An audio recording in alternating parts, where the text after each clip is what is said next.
Yeah, it's not because I There we paused it. go. Oh, okay. Oh no. Can you redo those, I Katie? can.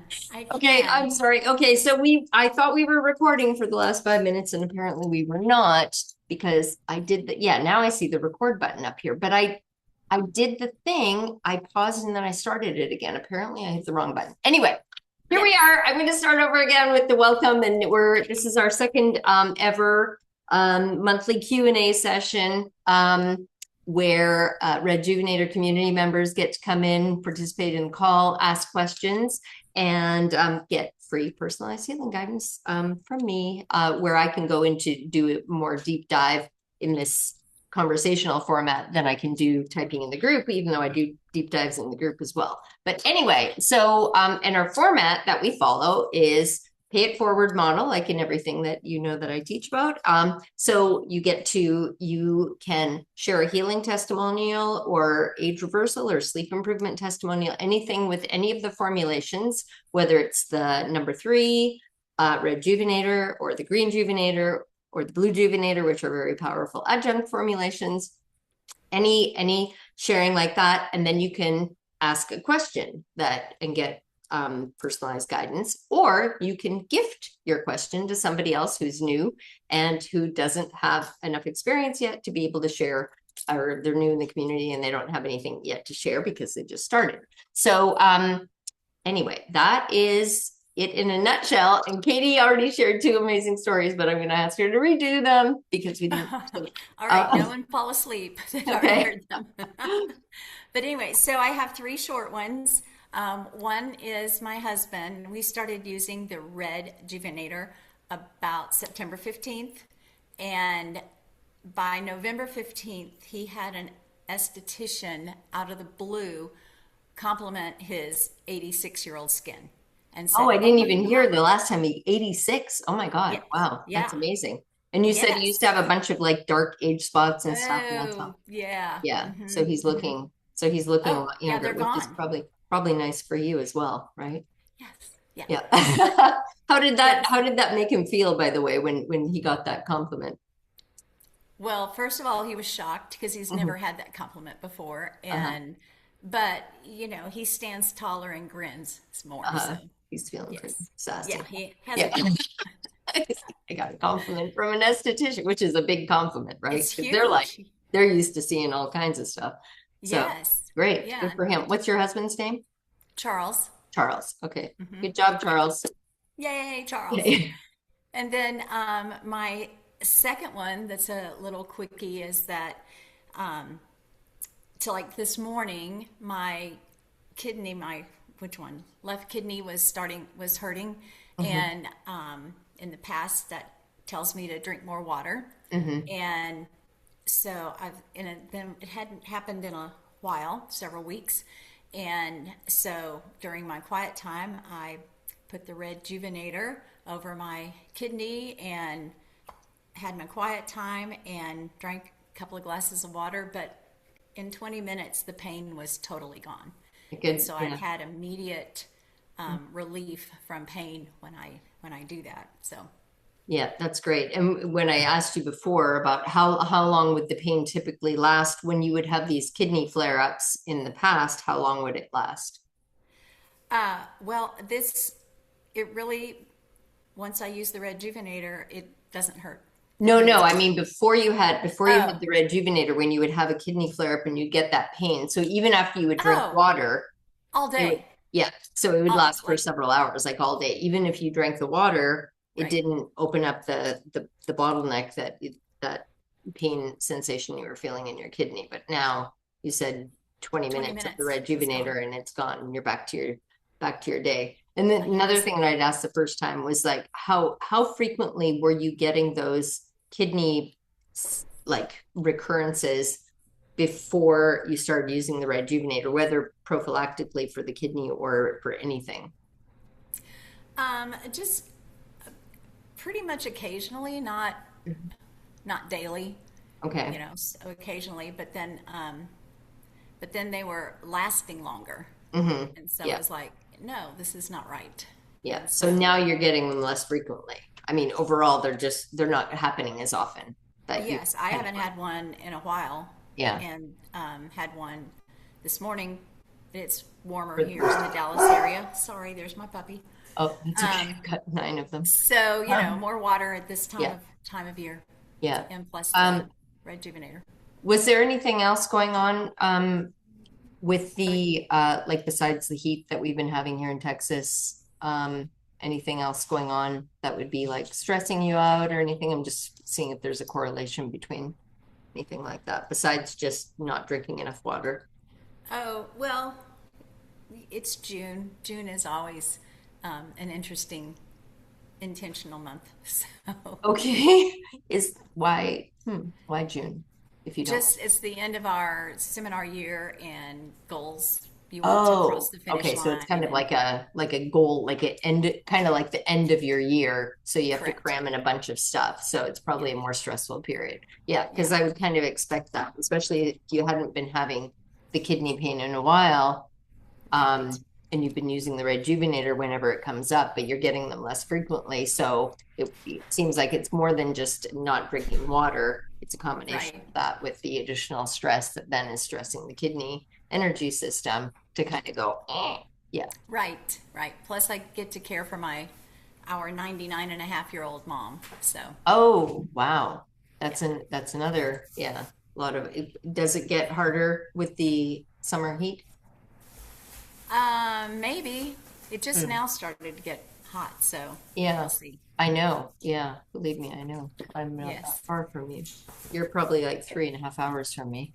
Um, and Yes. anyway, okay. Thank you. That's two. What's the third one? Okay, the third one is I typed about it in our Facebook group, but I had been looking in the light, the red juvenator, with my eyes open for 3 minutes. Mhm. And when I Eye went to the protocol. eye doctor for my annual visit, um, I don't I don't need any contacts or glasses in this eye. Oh, great. Good for you. Good for you. Yes. What was your prescription, if you remember, before? I Um, don't remember numbers, but uh, I'm nearsighted and I couldn't see without them. yeah. Okay, Yeah, so it's unless I improved was. that much. So, and how long ago did you start doing the eye protocol? Do you remember, or has it been since September or No, no, it's when I heard about it. So at least January. okay, so Yeah, about probably maybe 6 months, if that. yeah. Yeah, if you continue doing that, I mean, obviously you've already corrected the vision in that one eye. Did you have corrective, were your two eyes different, like One for is correction? close up, the other one sees far away. Does that make sense? You're nearsighted in one and farsighted in the other. I don't know. I just had a contact that was in charge of up close and a contact that was in charge of Oh, okay. Yeah. far Well, away. yeah, sometimes Monovision. people do that. I don't know how good that is for the brain, but one, yeah, because one for reading close up and one for seeing far away. Um, Yes. so instead of wearing reading glasses, you'd have one contact lens for close. Yeah, Right. I've heard about people doing that, but okay. So the one is the one that corrected completely now where you don't need, what about, can you read close up yet? Or are you still, is that corrected for No, distance? I've always been able to read close up. But the other day I forgot to put the contact in and I was driving and I Uh-huh. didn't even notice it. So I could see Oh, you could see perfectly clear while clearly. I was Good. driving Yeah. too. Okay, I So, understand what you're saying now. So you had one prescription level so that because if you overcorrect, because knowing from wearing contacts myself and having improved both my eyes dramatically by 6 contact lens levels, probably 7 now if I actually drop down because you start paying attention when you're doing the eye protocol, you'll notice that your prescription um, will start getting like too strong for you. And mhm, sometimes I've had people, like even people in their 80s and 90s, they go to the right. eye doctor and they're like, I think my eyes are getting weaker because everything is blurry. And they're like, no, your eyes are getting stronger and your contacts or your glasses are now too strong for you. So we need to Yes. drop your prescription down. And they almost fall over, especially when somebody's in their 80s, and you're like, they're not used to seeing that ever. that somebody's Correct. eyes are improving at that age. Yes. So good. Okay, so what's the status on the other eye then?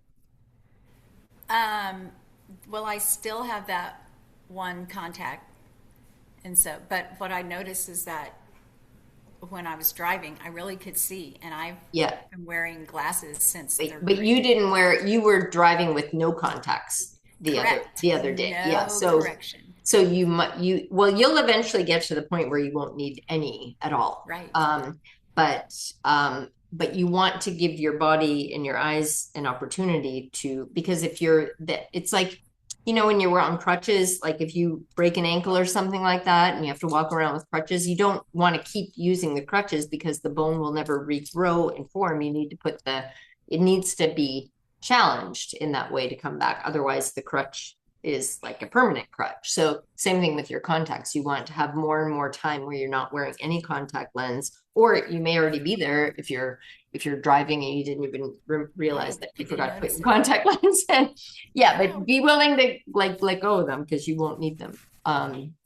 Anyway, good job. Good for you. yes. Thank Thank you you for for your sharing. time. Okay. Do you have a question, or do you just have three gifts to give to others? I'm regifting my question. Okay, good. Okay. All right. Who is next? Okay. iPhone with no name has her hand up. Hi. Hi. Who are we speaking? Oh, Tanya. Sorry, I don't know Okay. why it doesn't say my name on there. I'll fix that. Nobody. Okay. Yeah. Do you guys see each other's names on the screen? Okay. But you do see Tanya's just says iPhone 235. Okay. Oh, that's me. Okay. Sorry. All right. Okay. Tanya in Canada. Yeah. Um, Okay. I just had to share a story. So I have a client, well, a good friend of ours that is using my green rejuvenator. She had Okay. some gallbladder issues, and Okay. For some reason, your microphone is kind of garbly. Like either, yeah. Are you on an Is external? this better? Yes, much better. Yeah. Better? Okay, I Yes, can't way hear you better, way guys. better. Yeah. Yeah. You just sounded like kind of like you were swimming in a fish tank. 'Cause you were, Okay, there we go. Can you hear me now? yes, so much better. Oh, hmm okay, so I had gifted her my rejuvenator when I was going on vacation, the green one, Oh, and I gave that's her the green juvenator. the The green red juvenator rejuvenator. is the number three. The green juvenator's green I juvenator. Okay, yeah. I gave her my green rejuvenator when I was going on vacation because I'm like, I'm It's a not going to green use it. juvenator. Green juvenator. Green juvenate. Oh, Yeah, sorry. no red. Yeah, so Sorry. there's the red juvenator, the green juvenator, the blue juvenator. So just juvenator, Juvenator, the green color, juvenator. red juvenator, green juvenator. I know it's going to Yeah, be hard for you to retrain your brain. sorry. Okay, so you gave her the green juvenator, Yes, I and did. this patient was dealing with what? Gallbladder. So Oh, okay. she was having gallbladder attacks and she was in and out of the hospital. And Oh then my they God. said, okay, we're gonna have to take your gallbladder out. But she's our daughter's dance teacher, so Yeah. she didn't have time for gallbladder surgery Okay. because we had Well, good. competition dance. She Yeah. had no time. I said, Good no, I thing. don't think you have to do that. Yeah. So I said, I'm gonna gift you this. And she used it every day while I was away for like about 2 weeks. Okay. Mhm. Every Mhm. single day, twice a day for 20 to 45 minutes. I came back from vacation and she was like, messaged me. She's like, can I keep it a little bit longer? Because she's like, I went for another scan. So what they saw was that she had some really big gallbladder stones Mhm. and they wanted to take Before, them out. right. Before. This is Before. Yeah. before. This is Right. this before. So So she then went for another afterwards, gallbladder stone scan. And what did they yeah, see this time? they were gone. They had moved into the bile and they've Mhm. never seen that happen before. Mhm. So they were like, oh, okay, well, we don't have to take it out right now. We're going to still watch you. You're like, No oh pressure. darn, we don't get Yes. to do a surgery. Darn it. But the doctor's giving her a really hard time. So one of the stones has actually gotten a lot smaller. Mhm. The second stone has gone down, but not as much as the first stone. Okay. So there's two stones. One has gone down like a lot where it's almost going to disintegrate by itself. They're not worried about it. The Yeah. second stone is still a little bit on the larger side, but it has gone down. It Right. has gone down. Right.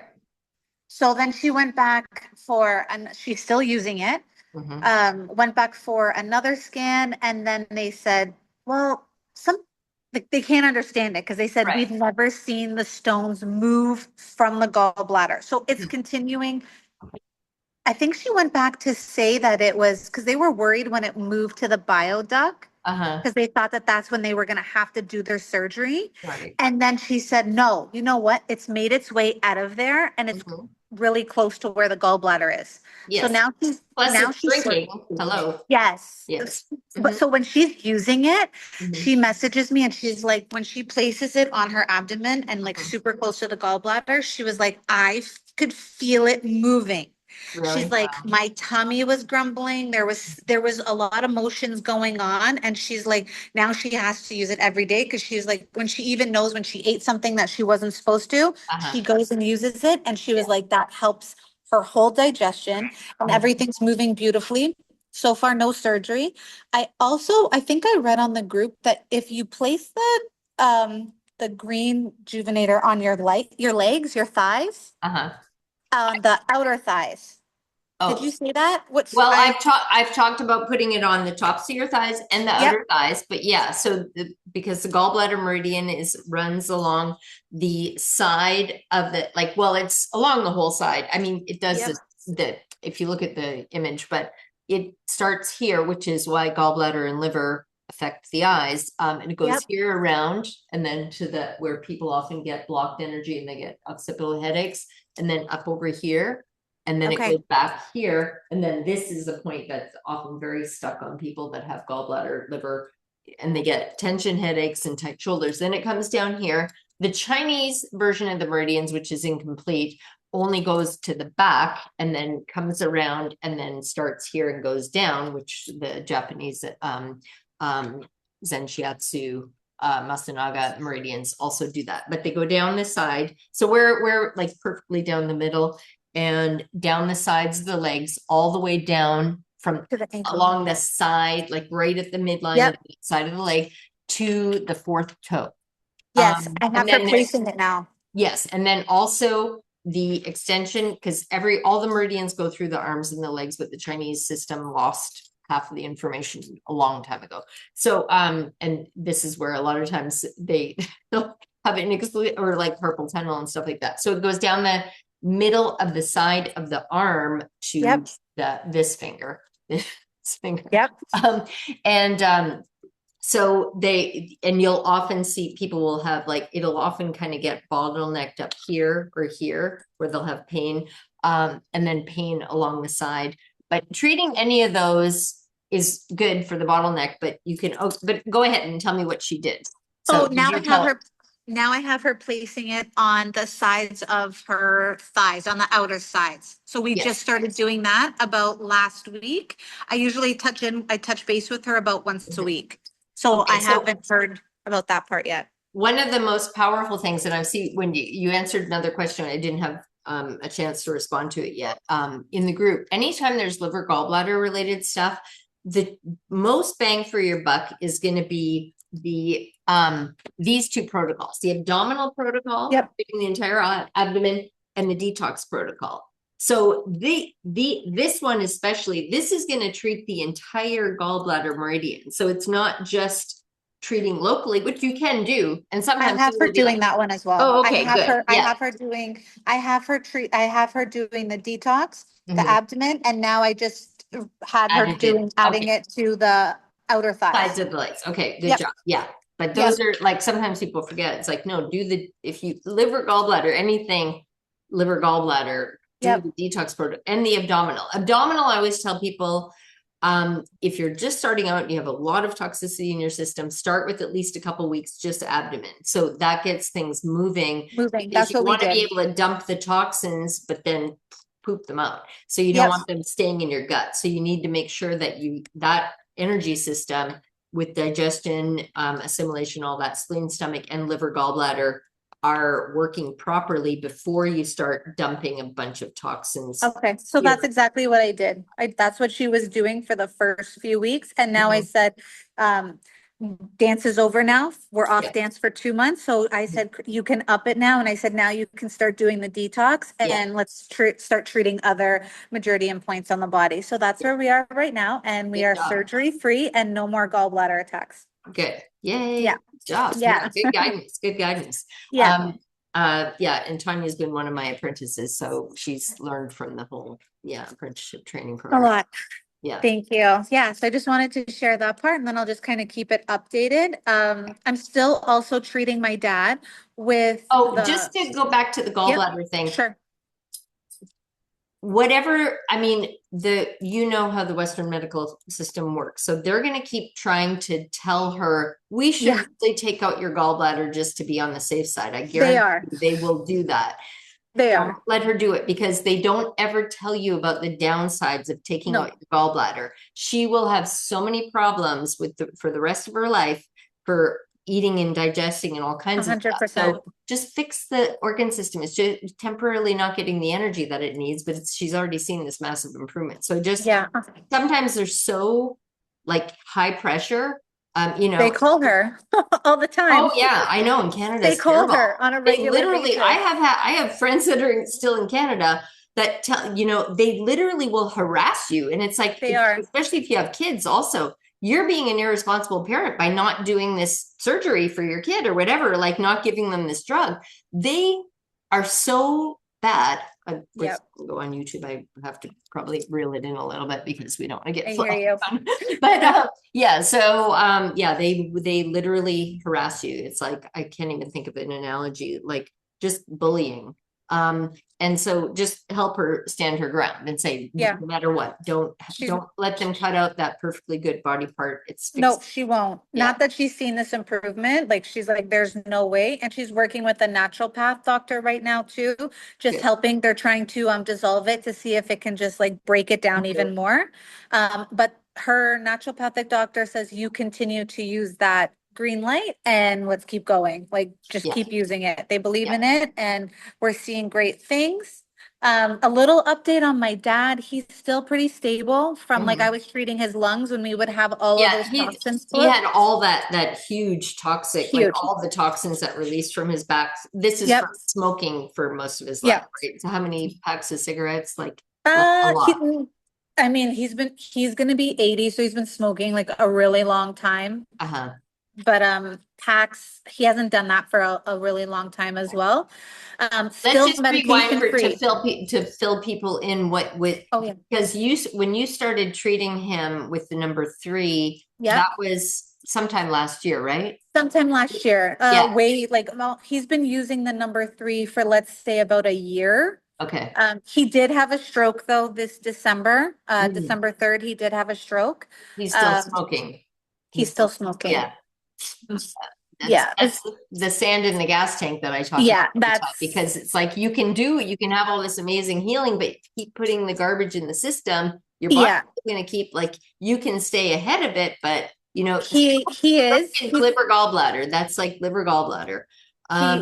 He's recovering nicely. He's been using the red the whole time. Mhm. He also sees a 34-year grandmaster Chinese medicine doctor. So he's been doing that as well alongside of it. He's healing nicely. His medical doctors still don't understand how he's on no meds. So like even after the stroke, it's literally just been the red light. There's been no decline. Okay. So there's been nothing. He's not on blood pressure. He's not on any heart medication. His thyroid is balanced out as well. So they were like, my dad won't tell them what he's doing. Oh, yeah. So what was his thyroid? What were his thyroid levels before getting the red? So I don't know. And let's call it the REDjuvenator, not the red light, please. Okay, sorry. The REDjuvenator. I don't know what his level, what he was where he couldn't put weight on. Oh yeah, so it was like that's well, it could be hyper if it's like super overactive and you can't. He's putting weight on now though. He has put okay. on weight. Like since the stroke, he has put on weight. And it seems Dr. Stanley tells us like his thyroid is pretty balanced every time we get it checked. And he's checking it through pulse, right? Like that's how we check the body is through pulse testing. But it's balanced. Yeah, good. And was he when he was out of balance before, Was he on any drugs for that at all? Never. He's Never. pretty much always said no drugs, No drugs, no But, vaccines, no yeah. drugs. He's on nothing and he's Okay, good. 80. He's Yeah, going to 'cause continue that way. that would So be one of those sand in the gas tank things that you it's want. the cigarettes that are the Yeah, sand in the yeah, gas that's tank. it, cigarettes, but It's the um, cigarettes. really the biggest part of the cigarettes is all the stuff that they add into them. So Yeah. could you find, I don't even know if it exists in Canada, like natural tobacco? Because So it's not that tobacco, it's all the chemicals and all the other carcinogenic stuff that they put in. he's smoking cigarettes from the Mennonites. So he drives up to like the indigenous and he gets Okay. cigarettes from them. That's what Okay. he's been smoking. Okay, so they don't, when did he switch to that? Oh God, that's been years. Oh, okay, good. Yeah. So then the biggest thing for that then is just constantly putting smoke into your lungs. So Yeah. that is also really taxing on the lung large Lung intestine health. energy system, because we're not designed to be like constantly inhaling No. smoke. But cigarettes usually, I mean, the biggest dramatic impact is from all the chemicals and additives. Yeah. But anytime you're breathing in smoke, even if it's like campfire smoke, if you're doing that, all like burning natural wood, or even practitioners, Eastern medicine practitioners, acupuncturists that use a lot of moxa in their practices are subject to getting, Smoke. lung issues. Yeah, because breathing in anything, it doesn't matter if it's all natural, breathing in smoke on a regular basis or inhaling things that are powder or things like that, our lungs are designed to filter out a certain amount. Even so, when they're super healthy, they're going to be able to filter out a lot of stuff. But if you do that every single day, it's like being in a forest fire every day. Your body's going to go, I can't, like, I need some clean air and I need a break. I need to, so even if you could, like, yeah, but see, it's like you know what? He's not gonna stop. Like he's just not gonna. Yeah, I know. And people, you can't teach an old dog new tricks sometimes. I can't. He's doing all the protocols that I tell him to do, but that's the one thing that he's just like, he's not going to do. His eyes were damaged from the stroke. So he had a stroke of the eyes. So he had a brain bleed on the right lower side of the back of the head, and it affected his left eye. So he lost peripheral vision on the left side. Well, he can get that back also. So have him do that. The number 3, the eye protocol, but also the detail. Do you only have one GREENjuvenator? I do. So I have to, okay. Going into something else. He would definitely benefit from the GREENjuvenator as well. Does he live near you? Okay. Yeah. Oh yeah. He lives near me. Yeah, because but now I have someone else using my green one. Stuff. Yeah, I know you might need to get a library of them so you can start checking them out. So what I'm doing is I've realized I'm renting mine out now. I've been renting them because I couldn't get people to come to me. And then I said, wait a second, if you are not using this every single day, you're not going to see the benefit of it. Right. So now I've had some plans and I'm just like collecting some data. And I'm just, like I said, my Crystal's using green, my father's using red. And now my husband's like, you need more, because now more people are like, well, can I take it for a month? So that's when they see the biggest benefit is now I'm renting them out. I will. Well, and I've told people this, rent them out, because it's not only income for you, because, it's your device and you want to be able to share them with multiple people. That gives you the opportunity to buy more that then you can share with others. The other benefit is that there's accountability, because if they're paying for something, even if it's not a huge amount of money, if they're paying, they're much more likely to want to get their money's worth. And instead of it just like, oh, Tanya gave me this thing to use and I'll get around to it, and they don't make it a priority, because it's like, it's an exchange of anything, and money is energy. And when you pay for something, whether it's like, I gave her a cake, I gave her, like whatever, cupcakes or like whatever, and I gave her a bunch of produce from my garden. If you're paying for something, whether it's in cash or some kind of something that has tangible value, you're going to value that thing much more. So, and that's the same thing when you're doing energy medicine treatments on somebody. There should be some kind of reciprocity, so it's not where the person is in debt to you, because it's an influence of energy. So it's not about like, oh, just because I want to give this freely. It's like, yes, but you when you understand the ramifications of doing something, and you give and give and give, and there's no opportunity for that person to give back, that creates an imbalance, and then it creates an energy debt for them, and that's not healthy for them either. So you always want to have a give and take, and that promotes their own healing. And it also, like I said, creates accountability and makes them much more invested in what you're asking them to do. You know, like, here, I'm giving you this thing so you can benefit from it. And, you know, Crystal, name the one with gallbladder stones that are healing and shrinking. Same thing. So, but she's coming back to you. She's coming and getting her regular supplements and kind of getting, which then also becomes like a life coaching thing, because it's like, yay, keep going. You know, you have this power within you to do, you're basically doing all this healing. This is helping facilitate, and it's opening up the blocked channels, and it's putting the life force energy back in, and it's shrinking those physical disruptions that have, you know, become in the physical body. But, you know, it's like, you're doing it. Like, you can't, that's how I kind of been explaining it, is like, especially like when I'm talking to people, I'm like, listen, I'm giving you the power, that you have the power to heal yourself. This is just holding space and opening up blockages and creating energy. And then once I told them, like, you can do this yourself, like in the comfort of your own home, where it flips. It's way better, rather than saying like, you need me. Because I think we're done with people thinking like, I need somebody. So now once I said, here, you don't need me. I can facilitate something and show you something, but I put the power back in their hands. It's reciprocated so much better, and it makes you feel better. It just makes us feel like way better. Yes, it does. And my dog just spilled the water bowl. Unfortunately, there wasn't a lot in it. Let me grab it. Hold on one second. Yeah, and the other thing is, oh my God, it's like all over the oh, hold on one second. I'm gonna be right back. I just have to grab the towel, and there's water all over the floor.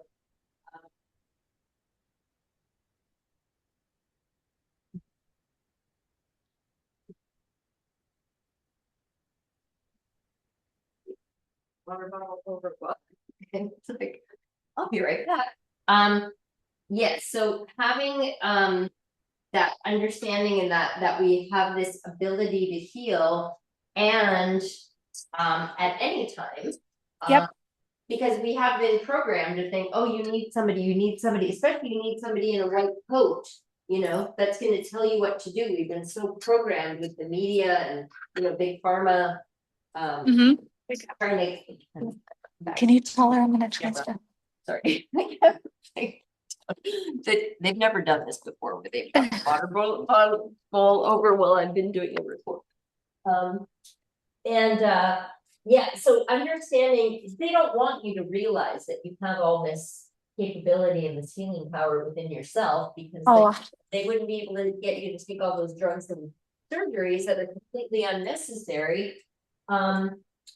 When you realize that if you treat and heal the energy body system, that's like, here I am, I'm back again. Treat and heal the energy body system, which governs everything in the physical body. Everything in the physical body is downstream from the energy body system. So you focus on taking care of the energy body, put the gas back in the gas tank of the life force energy in the gas tank. Oh, Linda's sitting here in the waiting room.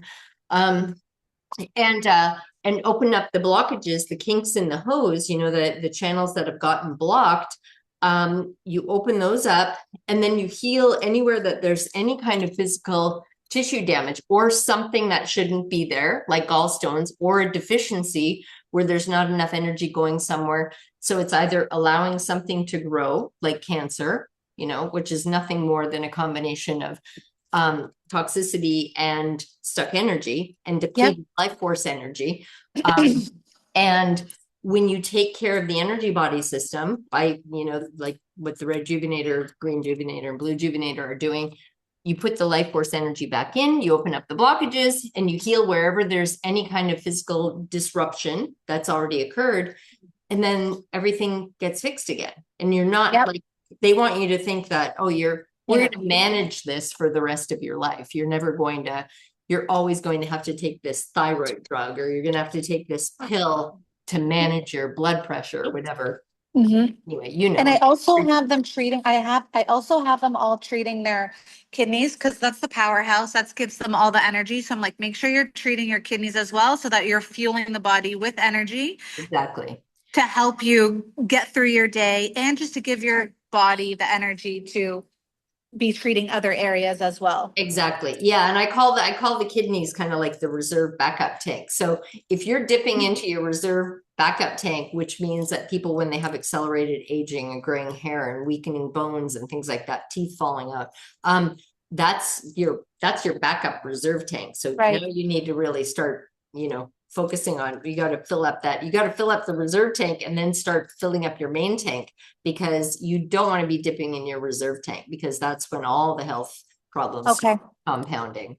Yeah. The So kidneys doing are key. the kidney protocol, anytime somebody has, cancer, anything systemic, I'm always like, do the kidney protocol, even if Okay. it's not affecting the actual kidney organs yet, Yep. or bladder system.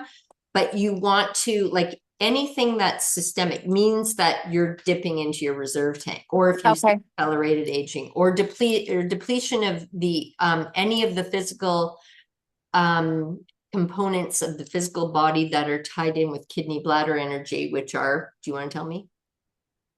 The I'm putting her on the spot. It's like,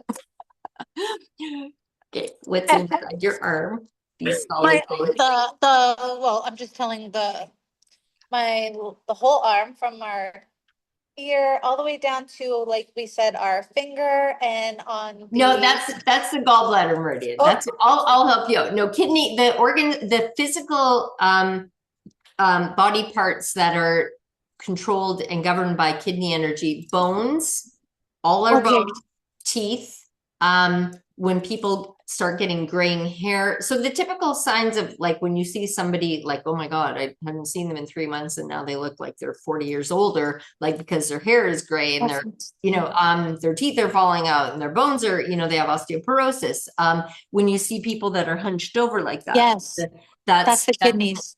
Yeah, that's kidney energy. So they're really dipping into the reserve tank. Loss of And the knees too, right? I remember also, like, when the are knees another are one. Yeah, knees can be multiple things. Like, it can also be liver gallbladder, but Okay. a lot of times liver gallbladder toxicity and stuck energy is a precursor to the kidney, because the liver gallbladder energy system is the child of kidney bladder. So it's kind of like when liver gallbladder is acting up and the energy's stuck and there's toxicity. That's like a petulant child. That's like, having a temper tantrum all the time, and how exhausting that would be for the parent. Well, how many kids do you have? 3. You probably don't let them have temper tantrums, but have you ever Yeah. experienced that? I do. You're probably like, no, we're not doing that. We're not doing tantrums. But can you imagine, like, how exhausting and draining it is? If you have a child that's constantly screaming and, like, Yeah. one sticking. Yeah, well, here's one right here, just trying to put her face in. I never do that to my mom. I would never do I'm that. not a troublemaker. Yeah.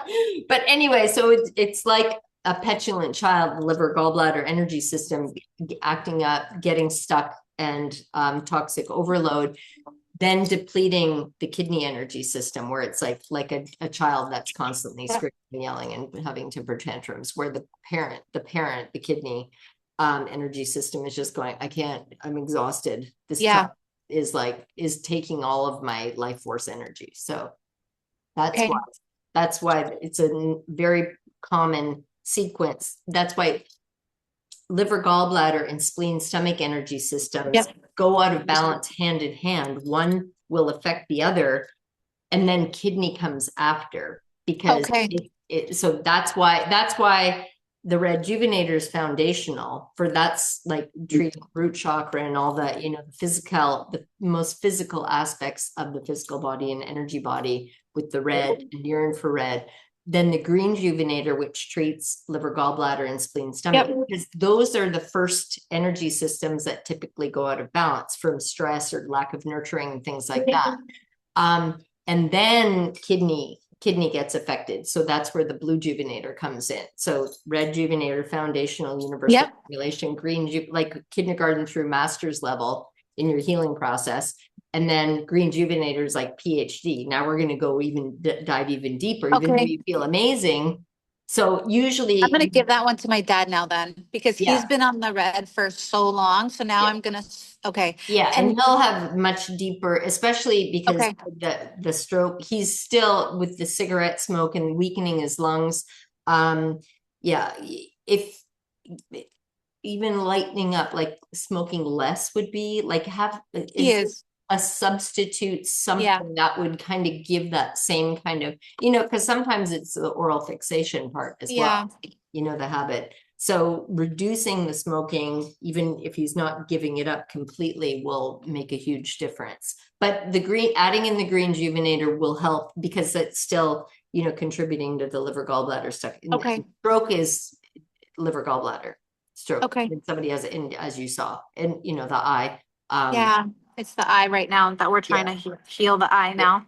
So doing the detox protocol with the GREENjuvenator, the abdominal protocol with the GREENjuvenator, and the Okay. kidney protocol with the GREENjuvenator, in addition to doing the eye protocol with the number 3.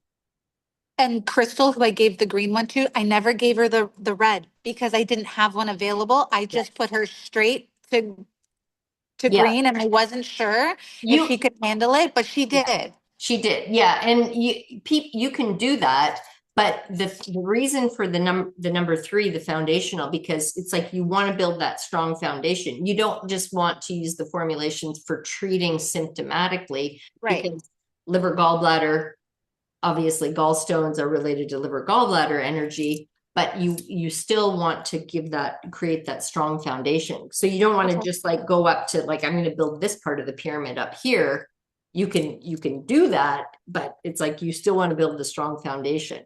So does that make sense? Yeah, 100%. Yeah. So 100%. Thank you so much. You're welcome. Thank you for sharing. Thank you. That was very good. Hopefully I have more. I still have another man who's using the red for lung cancer, but he is currently doing chemo, and it's harder to get info from his daughter, but Okay. Well, if he's got lung using it. cancer, he's got the number 3, right? So Yep. adding in any type of cancer, adding in either the number 4 or the BLUEjuvenator is going to accept, because again, any type of cancer, you're dipping into your kidney energy reserve tank. So you're like, or systemic Lyme disease where people have, like everything in their body is affected. Yep. So you want to be creating that strong foundation, but you can get even faster results by adding in either the number 4 or the BLUEjuvenator, even more so than the number 4. But I'll be ordering the blue next. The blue, and I think do you have to already have have another. one? Do you already have No. one? Oh, you don't. Oh, okay. I thought No. you did. Okay, you only have No. you have 2 GREENjuvenators? I have 4 red, 1 green, but then, sorry, what was the number of the one that's kind of red and blue that it looks like both colors? I Well, have that one. the BLUEjuven, oh, that's the number 4, but there's Yeah. there's 2 different formulations that are red and blue, but they're completely different reds and blues, and they target, but because the bacteria buster, the number 4, which is a very strong antibacterial formulation. So if somebody has an infection like MRSA or something like that, anything like that, or, it's very common that people get a surgery and then they get an infection from the surgery afterwards. So when you're dealing with a life-threatening situation, like I've got an infection, people, die from MRSA in the hospital all the time. So, you want to address the infection as fast as possible. So that one targets the infection directly, but it's also adding kidney energy system benefits. The number 7 has even stronger kidney. That's the one that I need to get. Benefits, and it has the bacteria killing benefits as well, but not nearly as strong as the number 4. Is it? Okay. Yeah. So that's what I'm going to get next. I'm going to add I need to add another 2 red. I need to have another green because I have 4 red, 1 green, and 1 number 4. So now I need to add number 7, and I need to pick up 1 more green and 2 more red because they're all, I'm Yeah, renting them no, out. that's good though, because now you'll have like a running pool of like where Yeah. formulations where you can let people, rent them for a month. And then that obviously that's how the whole community has expanded, without Yeah. spending a dime on advertising, because it's all you guys that are like, here, borrow my REDjuvenator. And then they're like, oh my God, I want my own. Yep. It's like, because I've heard this so many times. It's like I loaned it to my friend or my mother or my sister or whatever, and they won't give it back. I'm like, Yeah. you got it. So that's where a lot of times people are like, they just keep coming back and buying more because they give Yep. to friends and family members or patients, clients. It's working And good. yeah, So yeah. thank you so much. I appreciate it. Thank you for sharing such wonderful Thank you. stories. Okay, thank you. Okay, now Julianne has her hand up, so I'm going to go to her. But if anybody has another question, put your little hand up like on the screen so I can see it, because she's been waiting for a while. Okay, Julianne. Hi. This is a hurtful confession. I wasn't using the REDjuvenator very much. And then, Okay, so you had it, but you'd kind of forget. Well, I've yeah. heard that a number of times. Actually, it's been popping up in the group recently where And, people, it's like, I forgot about it and I started using it. I'm right. like, oh my God, why haven't I been using this? Well, I was on the call last month, and that's what rejuvenated the idea. Got you inspired again. So I've had a problem with my shoulder, and it was aching a lot. It doesn't, I can move it. I have all that, but and I had not known about the balancing, about doing it on both the front Oh, the and the front and the back. back. Yeah. So that was new to me. So I decided to try that. And I did it on the shoulder, and it was a little hard because, at night trying to figure out to get that part. And I know this has to do with the two rear enders and the neck injury kind of thing. When did that happen? How Oh, long ago? God, the first one was 2001, and the second one may have been 2009 or later. Okay. So I put that on there, and then I also tried to do it in front, but it's sort of weird to get because of where the entry is. Yeah. Anyway, I did that a couple of nights in a row, two, maybe longer. And then I noticed there was less pain and I could move it easier. And then I stopped it, of course. Right. Right. But I've started noticing that it's acting up again. So I know I can go back to that. Well, yeah, and and then then you keep doing it until the pain is gone, and then, but also do the detox protocol because. Okay, well, that was the other night. I did the detox protocol because I sort of remembered that it was really good, and I slept. I think like 6 hours without getting up to go to the bathroom, and I was like, was that a fluke? Was it related to that? So I did it again the next night. I did the same thing. Yeah. And the same thing. I slept longer and I didn't have to get up. I slept deeper. So I said, okay, that's something I want to get more information on. Yeah. And then the other question I had was, does this help with hearing loss? Because I've got hearing loss in my left ear due to a niece who decided to scream in my ear when we were on the Stone Mountain roller coaster at Disney one year. And it was so painful. I knew at that moment that one day was going to come, and it came in the last few years. Okay, so you started having loss of hearing in that one ear. Right. Well, okay, so again, so one incident is not going to create a physical, but let me rewind and ask you, how often were you waking up before you started doing the detox protocol just recently? How often would you typically wake up at night, and what time? It varied, but usually sometimes as many as 3 times a night, sometimes once, sometimes twice. But it would be like every 2 or 3 hours kind of thing. Okay. But there have been times where I've slept 8 hours straight through. But usually the norm is more that you wake up at least once, if not 3 times a night. Right. Okay. What time do you normally go to bed? Between Probably closer to 9 to 10. I don't usually go later than that. Okay, do you kind of have a norm the first time you wake up? Like, is it a certain time that the first time you wake up? Midnight or 1. Midnight or one? Okay. Yeah.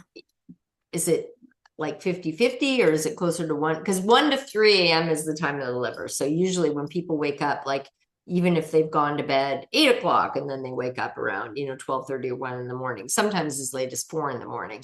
But And it usually is before 1, but I have also woken up between 2 and 3. okay. But that's not as frequent as The first the one is 12 to 1. okay, 12 to 1. Okay. But okay, so I'm looking to see if there's a pattern of other liver gallbladder energy related stuff. So, well, you've got the shoulder thing, obviously. So anything that's going on in the joints, ligaments, tendons, things like that. Shoulders in particular are very commonly related to liver gallbladder energy toxicity and stuck energy, because as I was showing you earlier with that gallbladder meridian and where it goes, and it also wraps around. Do you have any pain in your back, like around the base of the scapula or anywhere there or around the scapulae? Around the scapula? Yeah. No. Do you have anything like in the upper back, like tension besides just up here? Because this is very gallbladder, like anything on the upper back, tightness in the upper back. Just the tightness, the tension kind of stuff in the shoulders. Okay, you feel it predominantly just in your shoulders. You don't feel it like in the upper back, like in the middle area at all. No, It's just up that here. sometimes will get itchy, but Itchy. Okay. no, not pain. Where do you feel it? Where does it feel itchy? Between the shoulder blades. Between the shoulder blades. Okay. Like like right where the vertebrae are, like the Yeah, but okay. but it's more horizontal. Is the itch is more or horizontal. It's Okay. not. It doesn't go below the shoulder blades. Yeah, but you feel it in that area. Well, that's Yeah, usually like stuck I in. like a rectangle Yeah. area. Does it ever get red?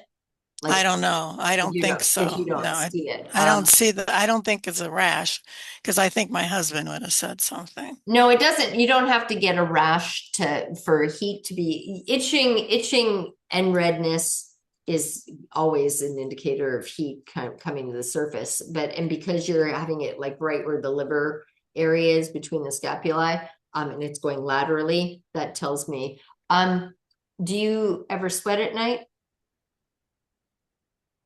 Sweat at night? Yeah. Well, I can get hot, but not really sweat. I wouldn't okay. call it sweat. Okay, well, do you feel hotter? But I Like, do can you get feel warm. like where you feel? Okay. Like when other people are not feeling warm. I mean, the indicator is like if you're feeling hot or like a hot flare up or something.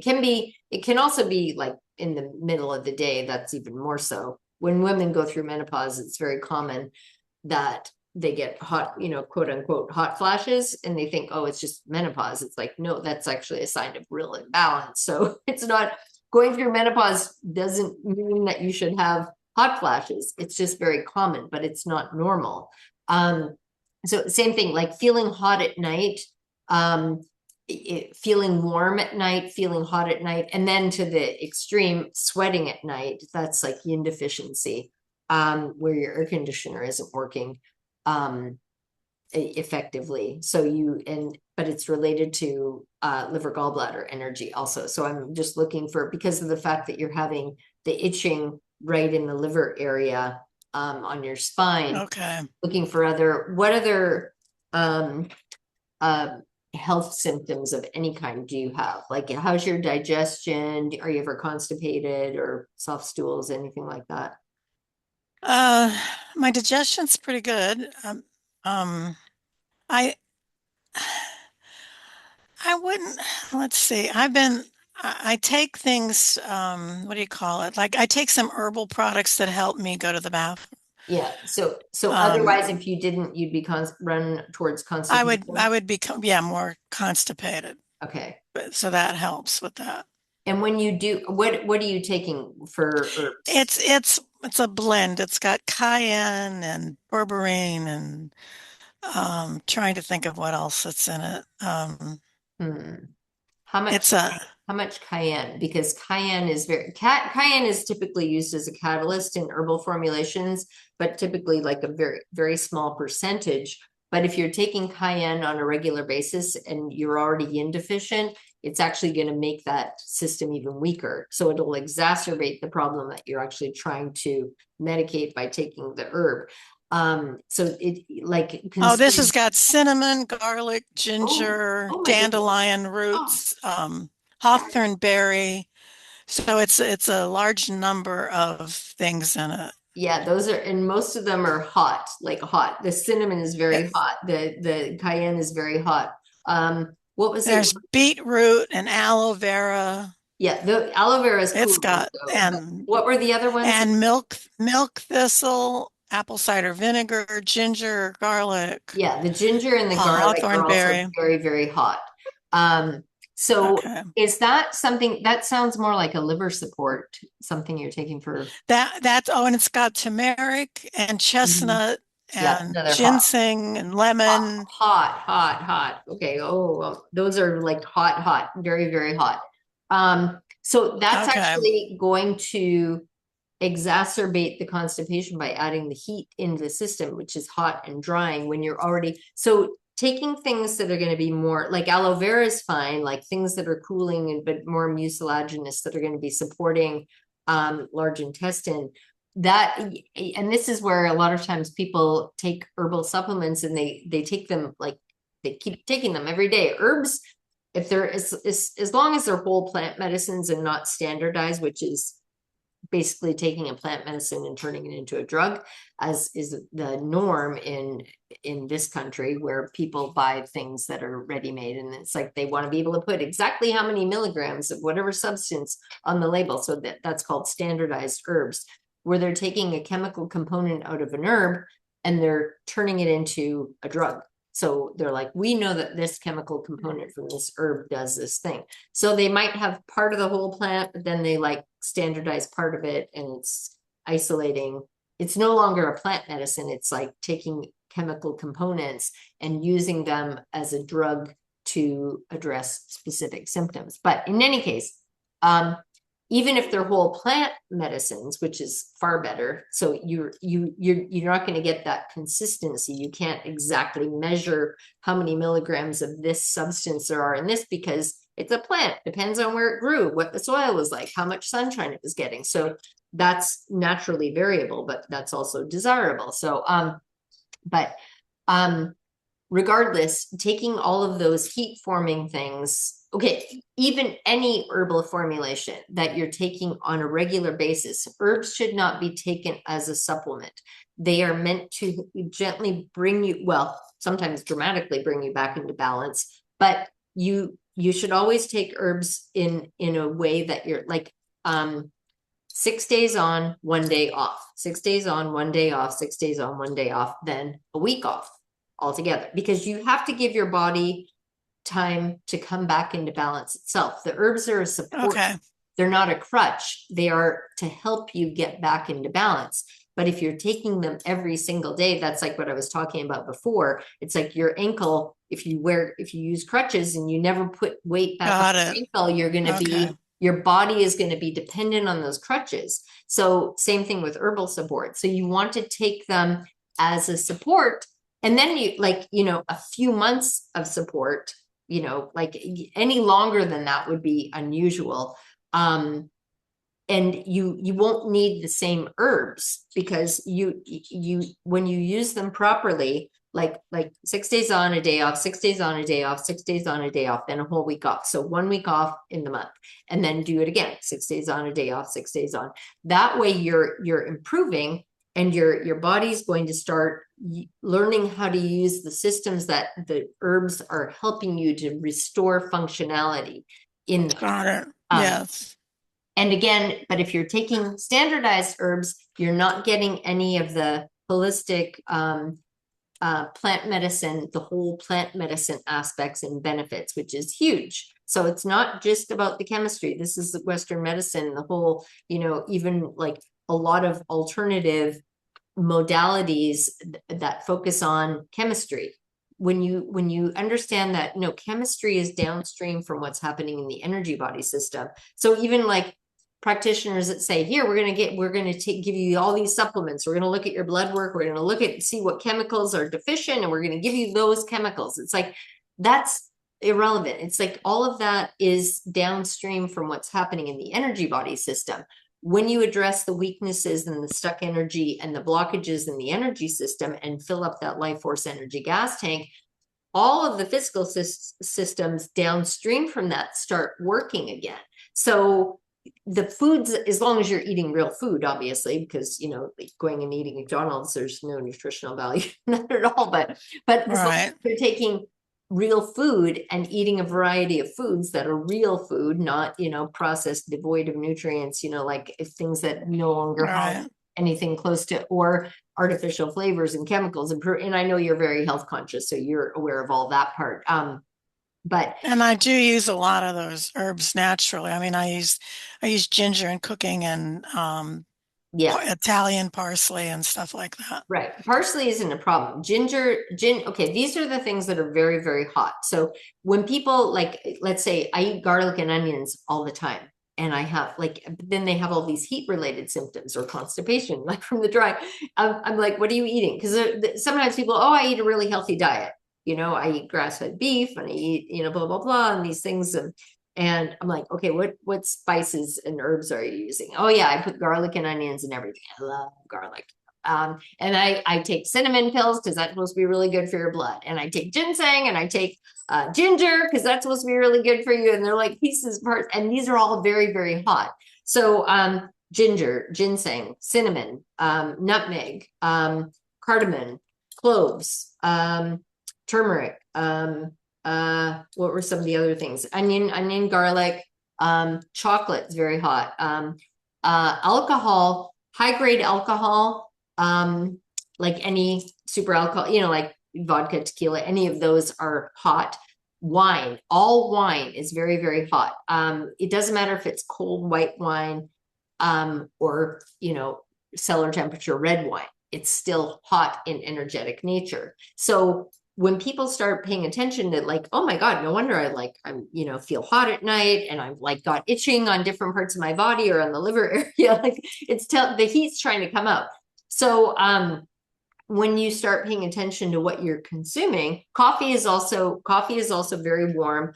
But if you're having a balance of things, you can have some chocolate and some coffee, but don't be then taking a supplement like with ginger and ginseng and all this other stuff that heat. So, yeah, and it's like everything in moderation. But even me, I'm like totally imbalanced. But if I had wine every day for like 3 or 4 days, by the 4th day, I'd start waking up at night feeling hot, and because I'm taxing my air conditioner, it's too much heat. So anything that you're doing on a regular or continuous basis or without giving your body a break is going to have cumulative effects, even if you're super healthy.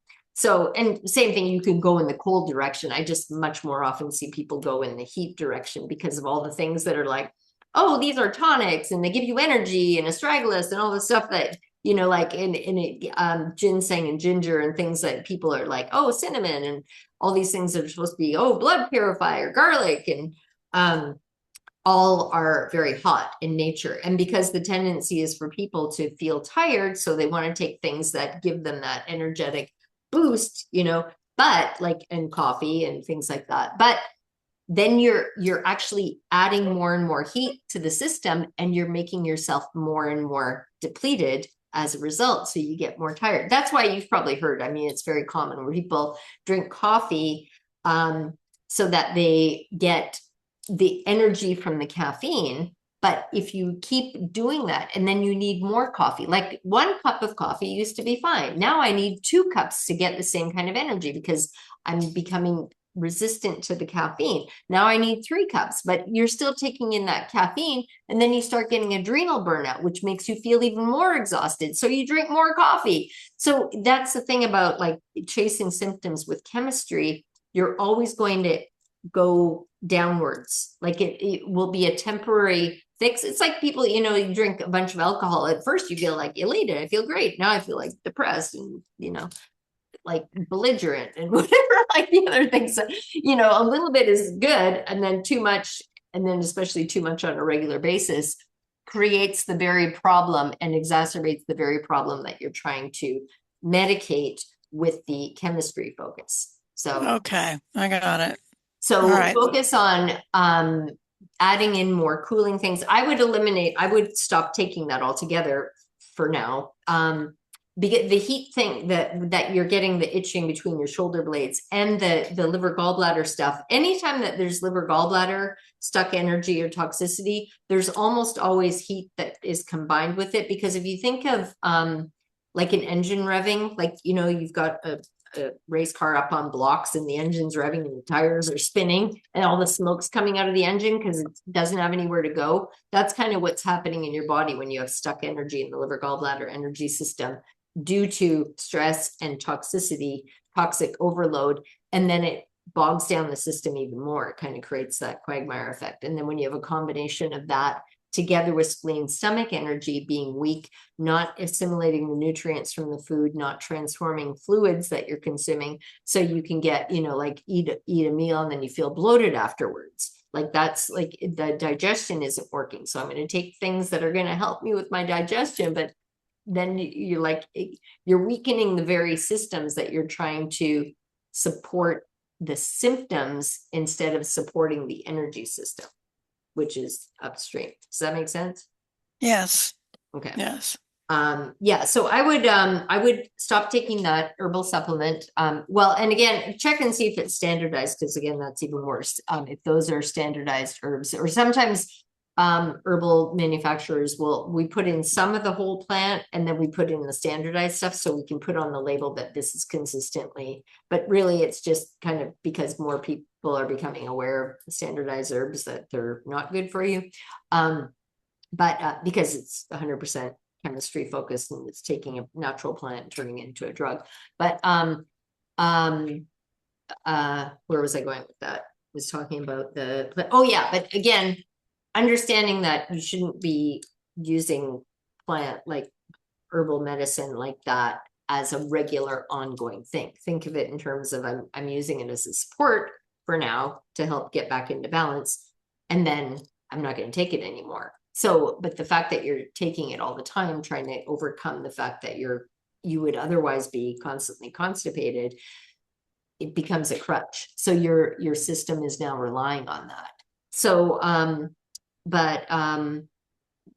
and having more cooling things that are going to kind of counter some of that, like drinking peppermint tea for a while, that's very cooling, calming, soothing. Chamomile, same thing, cooling, calming, soothing. Those are two herbal medicines that can be used when somebody does have a lot of excess heat in their body or deficient heat. When yin deficiency is considered deficient heat, meaning there's too much heat in your body, but it's because your air conditioner isn't able to keep up. Like it's 100 degrees in Texas and your air conditioner has been struggling for 20 years and hasn't been properly maintained. Yin deficiency is like, okay, it's hot outside, my air conditioner is struggling to keep up, my yin, my cooling part of my body, is struggling to keep up. And then I decide to put in a bunch more hot stuff into my body, which is equivalent to, it's 100 degrees, my air conditioner already can't keep up, it can't get the house any cooler than 85 degrees, and it's struggling to do that. And then taking all the hot stuff and the herbs and the hot foods, is like opening up your windows. Okay, let's make my air conditioner work even harder. So then it's like, oh my God, you're killing me. Yeah. So that's what weeks. And then eventually your air conditioner is going like, I quit. You're making me work too hard. You're not giving me what I need to support my ability to function properly. And you just keep expecting me to do more and more. And you keep putting more heat into the house. And yeah, so it'll eventually go, I'm done. So yeah, supporting the air conditioner, yin nourishing foods, eggs, like, you know, pasture raised eggs or pasture laid eggs, not pasture raised, but pastured chickens where they're actually out under the sun eating eggs. It's very yin nourishing. Things like shellfish, even though there's other downsides of shellfish, but the things that typically are considered high cholesterol are the things that actually nourish yin, the cooling aspects of your body. Okay, I got it.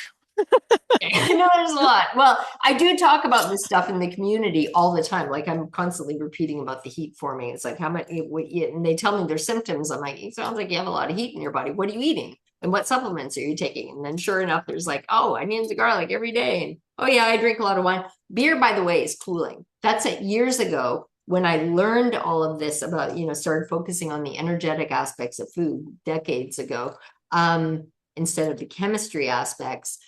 And I had been drinking a lot of wine. Oh my God, I had like my liver gallbladder. I was so toxically overloaded and my whole face was red and swollen and my whole body hurt all the time. I was just in pain all the time. My neck was like, I had no neck because it was like up to here because everything was so tight.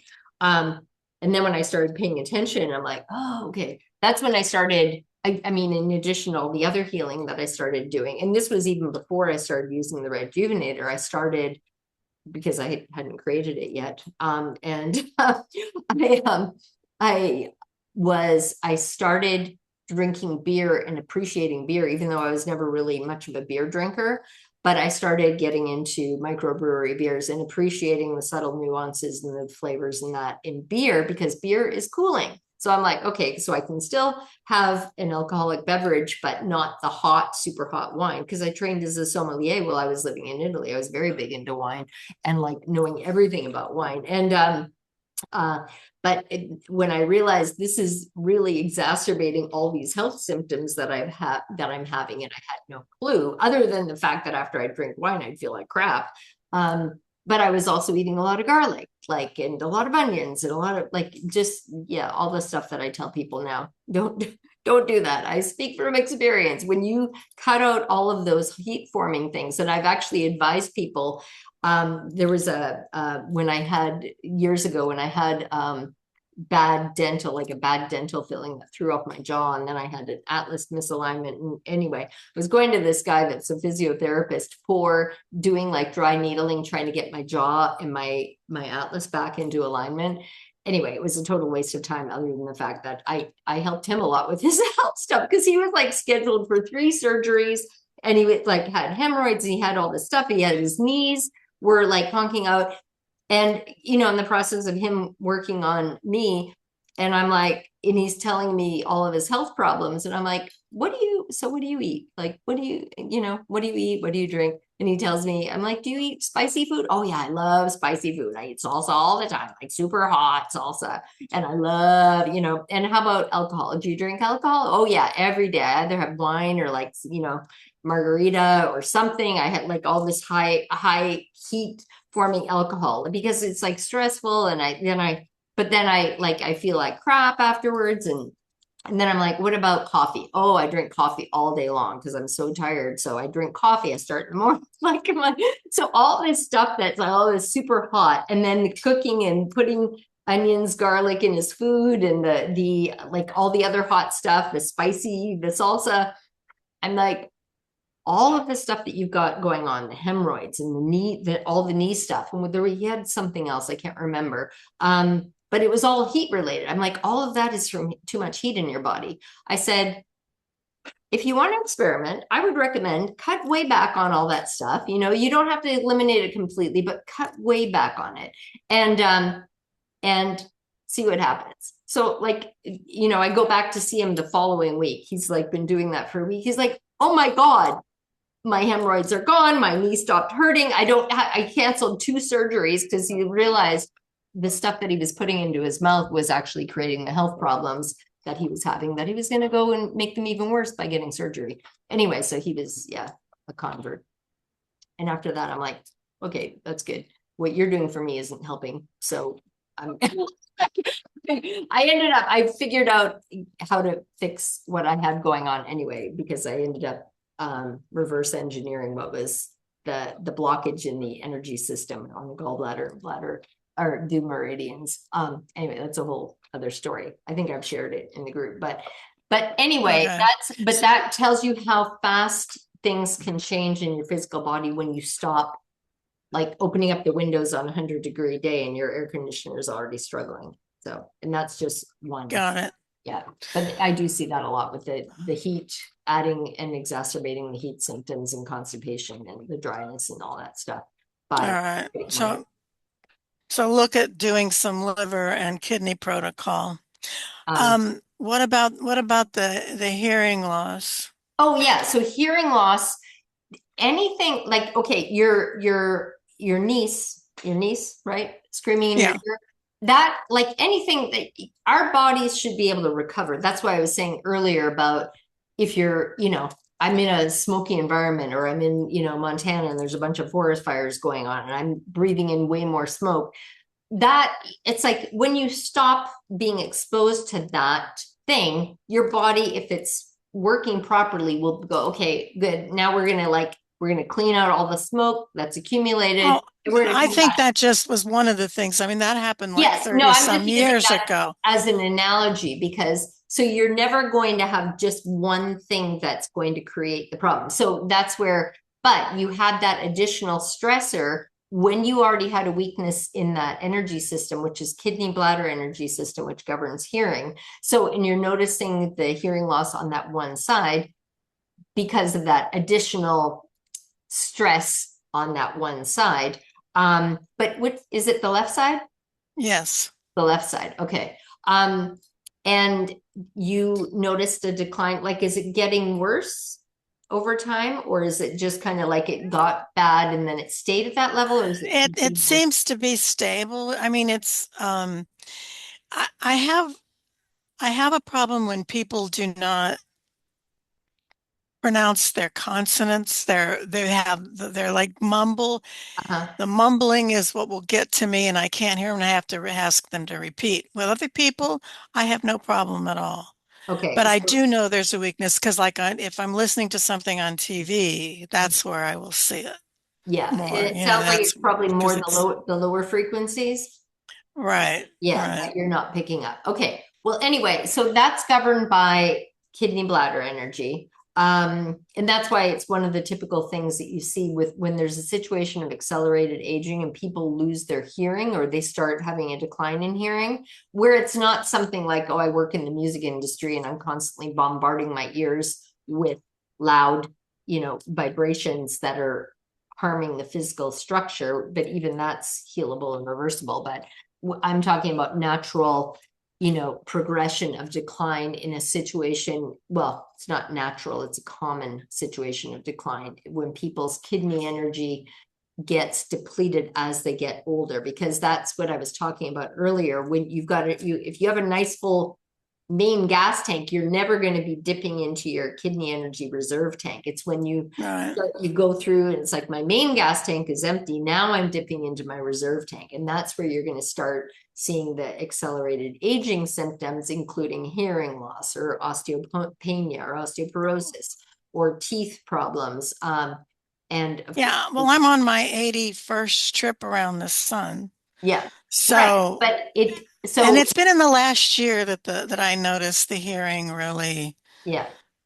So that means that you need to start paying attention. So regardless, that we've been so programmed to think, oh, 80 is old. Like, no, it's not. Actually, we should live to way past 100. We should, right. I get that. Yeah. Okay. So I know you're already on the same page about all that. And so yeah, but if you're starting to see that, and especially if you're noticing it in the past year, that means like start paying attention. So it's probably serendipitous, your intuition telling you to, watch that video when we did the last monthly meeting. It's like, oh, I didn't know about doing the front and back of my shoulder. And now you see, because you've had a REDjuvenator for, I don't know, a few years, haven't you? And you just haven't been using it.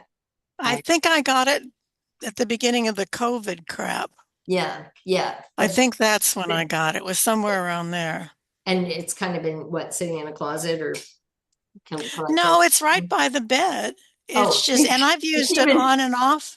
Yeah. Yeah, I've used it on and off, but not on a regular basis. And that's last month I got on the call, I thought, and I started hearing all that other stuff, and I went, okay, Yeah. that was more or less like the wake up. So I was like, Yeah. okay, I gotta start using it. Yeah, yeah, and it's amazing because there are a lot of people who use, oh, well, I have a pain here, or I have a thing, or I had an injury, and then they'll pull it out. It's like if you use it every day or several days a week, because I still use mine like almost every night if I don't fall asleep before I get it. The only time I ever sit still long enough is when I get into bed at the end of my day and I watch streaming video. As you see, I have a hard time sitting still.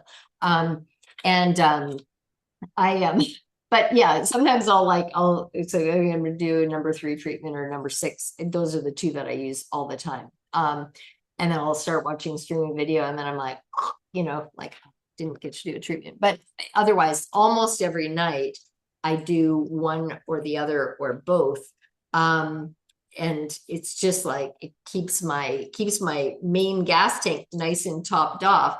So yeah, full of energy all the time. And then if I do have anything that comes up like symptomatically, I can use it in addition for that. Like if I sprain my ankle, like I talked about that last one where I sprained my ankle really bad because I tripped. I was carrying 20-pound bags of chicken and went to step over a barricade, and my boot buckle got caught on it. I went my whole body, like as I'm moving quickly with 20 pounds of additional momentum. Anyway, that was a bad sprain, but it was good because I got to learn all the benefits of, these additional benefits of the BLUEjuvenator. Phenomenal. But anyway, yeah, so start doing your number 3 treatments. Do the abdominal protocol like every day if you can, and again, I designed them so that you can be reading a book, watching a show, and it's like stick it under your shirt. People are like, I have roommates, I can't. It's like, well, wear a loose thing and put it under your shirt. Like it's not that complicated. But anytime you're sitting in one spot or standing in one spot, eating a meal, I have a lot of people, it's like they stick it under the table. They treat the bottoms of their feet, which would be good for kidney because the bottoms of the feet have the kidney 1 point right there. The solar plexus of your foot is kidney 1 wellspring of life point. So treating the bottoms of your feet like you can be watching a show, just gently place your feet on the REDjuvenator, and then you're getting a kidney treatment. Like treating the kidneys directly in your case, where it's like literally covering the kidneys, which are just at the base of the ribs. They're kind of tucked under there. So covering above and below the kidneys is the kidney protocol. So that would be phenomenal. So all of that is going to strengthen the kidney bladder energy system and restore functionality to the hearing. Plus you can also treat locally right on the ear, because it's a physical, it's not just an energetic blockage when you have damage to like an ear membrane or things like that. If that is the case, sometimes people don't have any noticeable degradation of physical tissue, but like things like having an earache from an ear infection, it's phenomenal for that one treatment, and you can get rid of the whole infection. I've had that. And that's usually 20 minutes, right?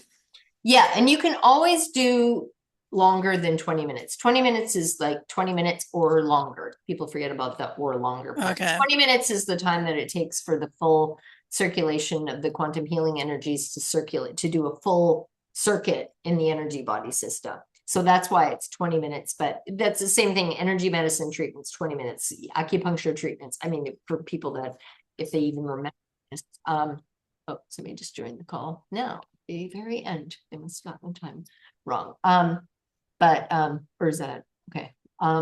Anyway, the, 20 minutes or longer, but kidney protocol, like when you have depleted kidney energy, you may like want to do that longer. Of course, the kidney protocol is the one where you'll really feel it warm up, because if you're leaning against a pillow and it can't ventilate, because it has a little bit of heat that builds up, but when it's like, like blocked from the back and blocked from the front, the heat starts to accumulate. So in the summer months, in the winter, you'd be like, oh, this feels amazing. But, because kidney energy, like one of the things about depleted kidney energy. You'll feel cold, like especially if you walk on a cold floor, and then it just makes your whole body feel cold, even with the excess heat. But so doing a kidney protocol in the winter feels amazing, and in the summer it'll be like, it feels really warm. But you can just, turn it off and then turn it back on, do a longer treatment. But if you have enough, well, a lot of times people with a lot of internal excess heat, whether it's deficient or excess, will have the air conditioner turned on so low in their house, because that's what temperature do you keep your house at, Julianne? We don't have air conditioning. I live in Ventura, so it's usually fairly cool. In fact, we've Oh, had okay. some of the coldest weather we've had in the last 2 or 3 years. I don't remember it being like this. Wow. And I've been here for 45 years. Wow. What So, but temperatures do it's you have? right now it's like at night it gets down to 60, sometimes Oh, okay. 59. Okay. So and I don't feel hot during the day. So that's, Yeah, that's good. Yeah, it's but more I have not tried using it during the day. I've always left it late at night. So I'm going to try mixing it up more.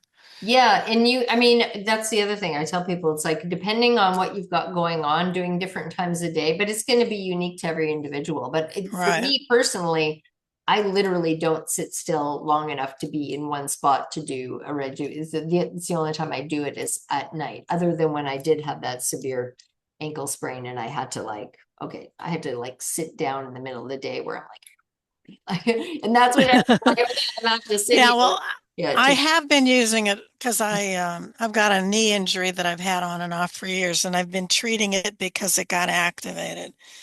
So I have been using it on the knee too, okay, and yeah, I've been noticing. yeah, and do the front and the back with the knee. Yeah, and Yeah. that's when I added the back went from last time when you were mentioned that, and I went, "Oh, although I had naturally done that, I must have instinctively known." Yeah. So but I hadn't done it religiously front and Mhm. back. So now I'm being more conscious of it. Yeah, so start factoring it into your day. And like I said, you don't have to add another thing to your day. Just while you're sitting somewhere or standing in one spot, you can be doing a treatment. So just being aware, like, and having it there, and it's like easy to grab and plug it in, turn it on, and then but just be aware, like, the more you're doing those treatments, you're literally filling up your gas tank each time. So right now you want to Got fill it. up your reserve tank because you're dipping into your reserve tank. Get your reserve tank filled up, and then you're going to start filling your main tank. So the more treatments you're doing, that's why early on when people first get their REDjuvenator, they're like, I feel like I'm addicted to this thing. I hear it all the time. Is it normal to feel addicted to your REDjuvenator? Because I just want to do treatments all the time. Like, that's because it's like you've been in the Sahara Desert for years, and nobody's giving you any water except for little tiny drops of water. And you're like, now somebody just gave you a giant bucket of water, and I just want to keep drinking the water. So yeah, that's why. But yeah, Okay. you'll and pay attention to your make a little, just a notation on a piece of paper, like, so rate from 1 to 10 the symptoms, whatever they are: constipation, hearing loss, whatever else you've got going on, feeling hot.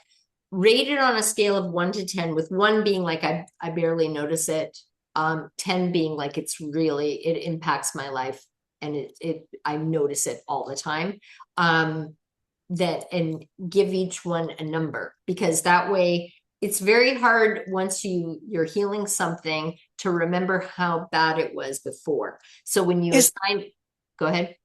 Is there a place where you've got um, a diagram of what areas affect which parts? Like I was watching you talk to the previous woman, and Mhm. she was explaining where the meridian was for the. Oh, well, I have shared the meridians in the group many times. So if you go in there and you want to look up like bladder meridian or kidney meridian or gallbladder meridian, if you type in the Okay. search, you should be able to find them. But there's Okay. one website that I usually pull from, and I give the link to that page so you can go there and you can look at all the points. It's called yinyanghouse.com, as long as they still have it's YINYANGHOUSE.com.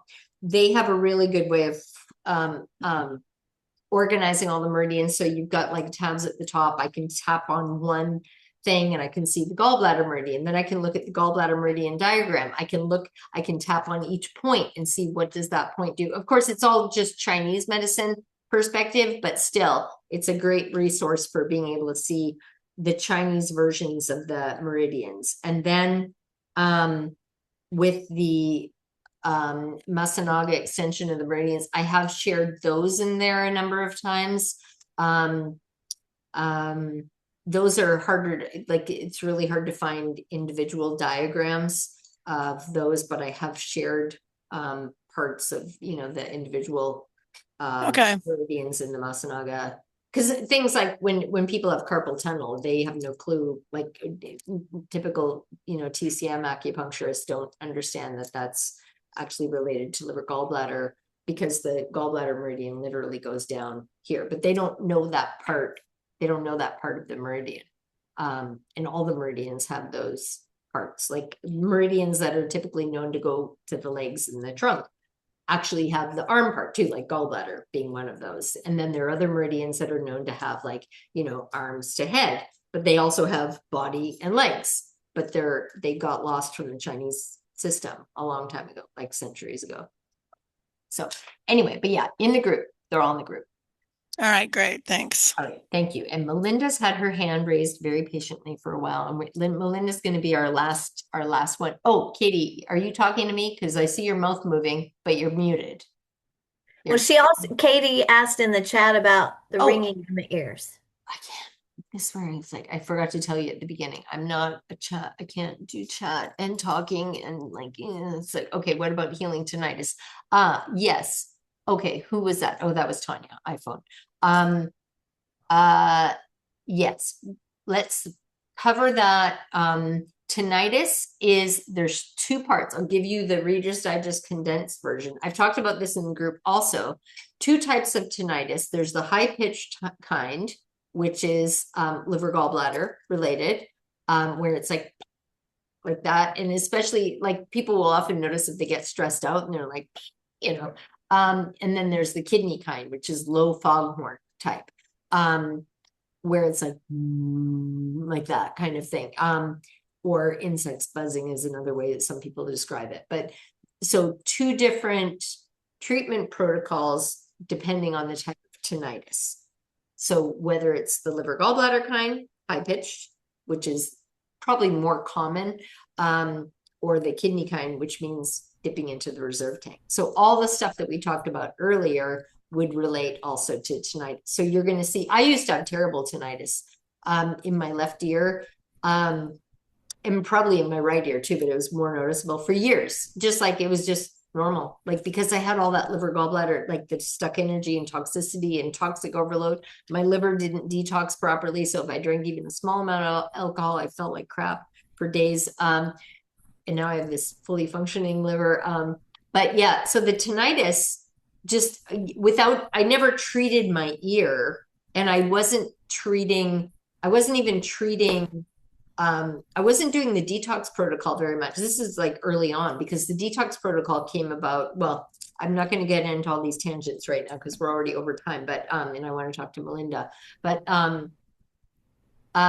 anyway, the tinnitus just went away because I was strengthening and healing the liver gallbladder energy system, and mine was the high pitched kind. And I would notice, like, if I'm in a quiet bathroom, I'm like, and it was so noticeable when it just stopped completely. I'm like, I don't have that constant, like when it's gone and it's like, you know, it had been diminishing, but then it was like gone. I'm like, and I'm listening for it. I'm like, it's gone. It's like when people heal their floaters, that's one of the first things that they notice doing the eye protocol. Because sometimes it's like, you're so used to seeing the floaters and they get really big and they, like, you just see these floating black things, you know, like, and then all of a sudden they're gone. And you're like, wait a minute. I'm like, I don't have anything obstructing my vision anymore. So, yeah. Okay. Does that answer your question, Katie, about the tinnitus? Okay.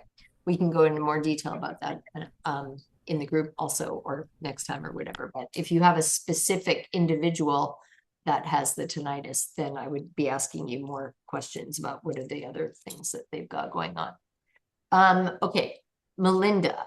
I mean, who is T Roberts? I don't know. They just joined at the very end, but we are actually already past our end time. So I'm going to take Melinda's. Oh, we can wait. Well, no, I'm very adamant about, I don't want these to become these super long things. So I said I'm going to stick with the hour and a half, and we're already an hour and 45 minutes. So, but since T Roberts T Roberts just jumped into the call like in the last 5 minutes. So they'll get to watch I don't even know who T Roberts, who are you? Do you have a first? Hi, it's Tamar. I just had a quick Tamar. question about a client, but I can yeah. Yes. Can you come back? Yeah, because the session started at 2:00. So you actually came in after it should have been ending. So I don't know if you got the time zone wrong or what. But Yeah, I think I missed that. Sorry. yeah, 2:00 p.m. Central Time. Same time every month. Wednesday, the fourth Wednesday of every month. So you can add it to your calendar. The Zoom link is going to be the same every month. It's not going to change from month to month. So go ahead and add it in your calendar and then set a reminder. But I'm going to take Melinda's question because she's had her hand up for quite a while. I spent a fair amount of time talking to Tanya and Katie, sharing her amazing stories, and Julianne and anything. Anyway, okay, Well, go ahead.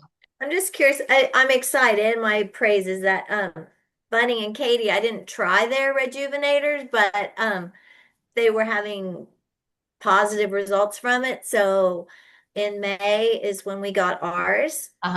And I specifically wanted it because I have a spot on my left side, like kind of near where your ovary would be, but but when it flares, on the left side of the front, you're talking about, like around where you're over. Okay. Yeah, I'm thinking it's scar tissue, but I know that the REDjuvenator is working because very quickly, we've had it a month since May 13th, we've been using it. And the energy level, the sleeping through the night, my hair is coming in dark. Oh, yeah. Oh, did you share this in the group? Okay, you were the one that, it was your hairdresser that said, what are you doing? Yeah, she was like, roots are coming back in, dark. Right. Like after, how long had you had graying hair? Well, our grandmother was gray at 21. Oh, so you've had So, gray. I mean, so at least I've had gray for at least 20, 30 years. Wow. And you're reversing all of that. You're getting your dark. I'm so excited. That's I know. So fun. That's like, that's going to be inspiring for a lot of people to do. And tell us the protocols that you've been doing. So you're noticing better energy, better sleep in just the 4 weeks. Yes. And then your roots coming in dark again for the first time in many years. What else? And teeth, like sometimes my gums would bleed when I would brush my teeth, and they're not doing that anymore. Okay, good. So what I did when I started using it, I was such a newbie. I was just where my body told me to use it, I would use it. And then I learned, oh, I'm doing this protocol. Oh, I'm doing that protocol. Yeah. So we've done the eye protocol, I've held it right to my 3 minutes here, 3 minutes here, 3 minutes there, with your eyes open. I've done it on my abdomen for that spot. And I've done it on my knees, front and back, because of the arthroscopic surgery over 25 years ago. But those knots were so huge. And I had 7 knots total between the two knees. And now I only have like 2 that are still obvious. Were those surgical scars from the like the surgery? Yeah. Okay, so you where had the like needle went in. Yeah. Arthroscopic surgery. Okay. And so I'm thinking that because I did have upper and lower scopes, they didn't find anything for this spot. It's very much a gut connection thing because my triggers are silence, cold, and then stress, conflict. When people silence. Tell me more about that one. Certain time, like especially in the morning, if the house is quiet or if you're sitting at the table and there's awkward silence.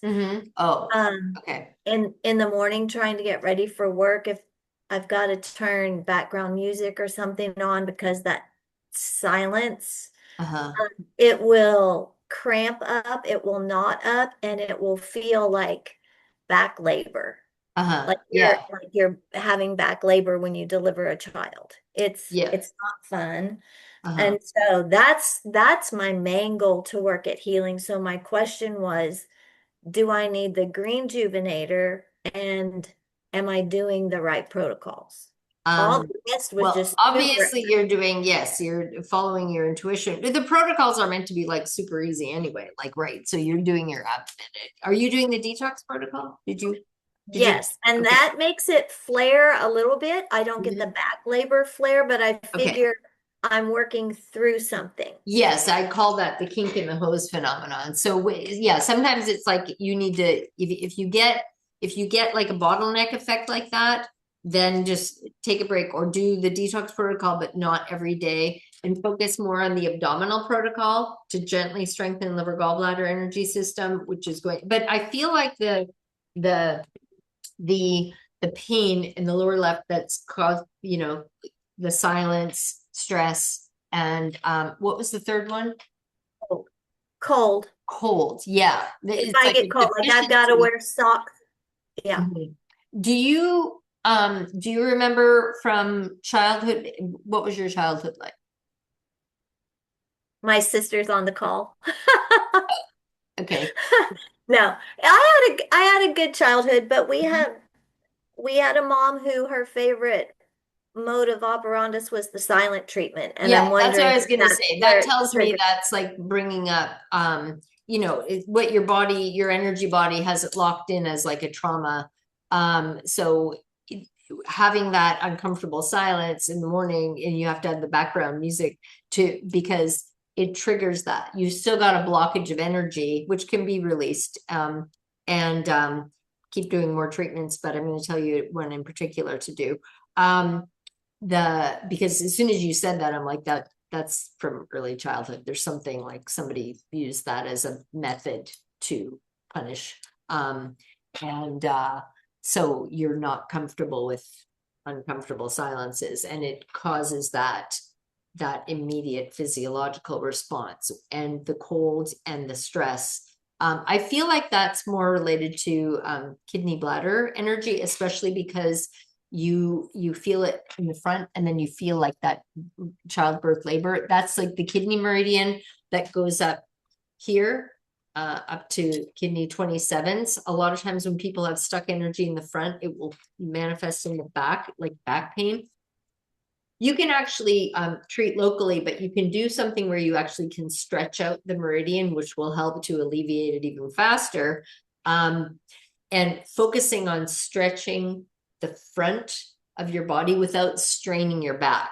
Like if you think of is it the cobra pose in yoga? But that a lot of times people do that wrong and they strain their back. So, but you're kind of thinking of something along those lines where even like leaning against a table and kind of focusing on stretching here, where you feel the stretch here, but no strain in your back, that will actually stretch out the kidney meridian and will take that pressure off very quickly. You can use the REDjuvenator, obviously, to do that as well, but that is an additional thing where you're actually elongating that and stretching out that kidney meridian where the blockage is. So, and because when you do the detox protocol, remember what I was talking about earlier about the detox, the kidney bladder system being the parent of liver gallbladder.